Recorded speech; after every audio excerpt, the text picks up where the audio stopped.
नमस्कार मोर श्रोता बंधु आपण माने समस्ते सुंदरता को भल पाती से सुंदरता को नहीं आज आम गोटे कविता पाठ करिबा। कवितार ना रही सुंदर पढ़ी शुणाउछंती कविता आवृत्ति करुछंती निवेदिता। बगीचा को शोभा फूल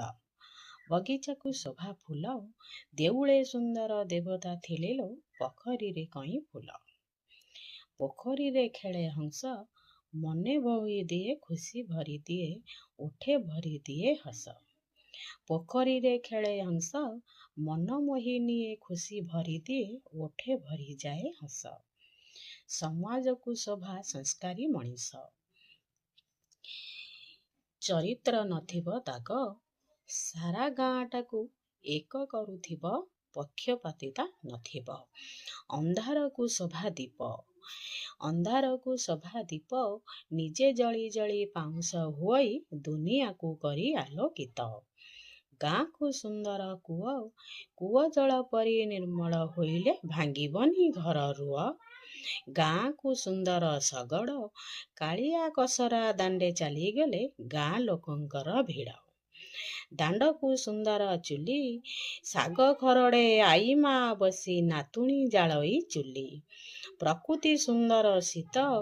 चकुली गढ़ई बोऊ मर बसी झील जाले नड़ा जालुथिब चुली पाखे बसी थाई आई गाउथिब ढग ढमाली गीत बिल को सुंदर धान पाची हलुथिब पुबेई बवने नाचुथिब चषा भाई मन कांधरे बाहुंगी हाथरे दा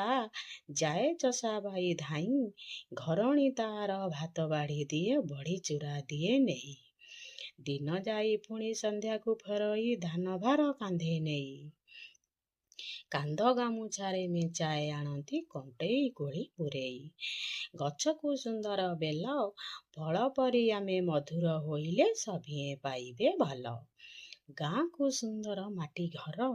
से माटी कांथरे मघुसुर चिता दिशुथिबा फर फर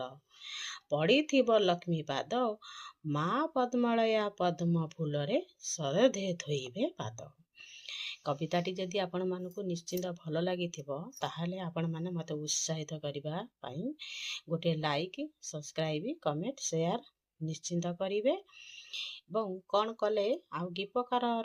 कविता आपण माने चाहूचंदी सुनिबाकू ताहा मध्य कमेंट करी जणाइले मु बहुत खुशी हेबी। रहूची मु आपण मानकर निवेदिता।